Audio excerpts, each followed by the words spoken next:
there is absolutely a relationship between the fiscal cliff and gun control. And gun control serves several purposes.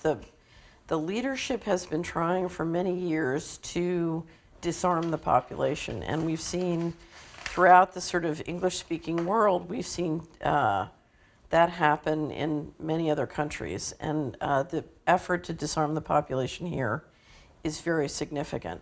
And it's significant coming as it did right upon the fiscal cliff negotiations for two reasons.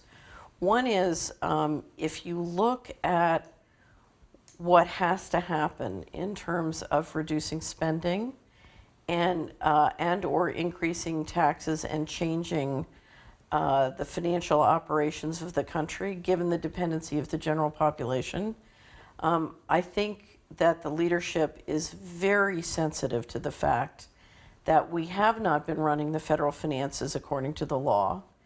And if it came to a real confrontation with citizens over how money was going to be allocated, that the citizens are on very strong legal grounds to say, no, we're not going to pay taxes, we're going to escrow taxes, we're going to assert all sorts of legal authorities over how the money is being managed. I think the leadership is on very shaky legal ground, and as a result is very concerned that the population would have the physical ability to prevent all sorts of what I would call illegal enforcement.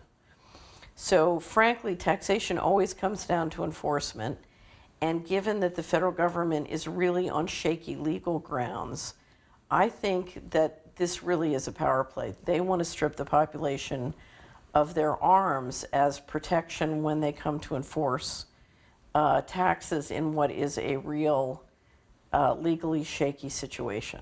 So I think, number one, this is about raw power, and they know it's going to be a lot easier to confiscate or drain financial assets from citizens if the citizens are not armed. That's number one.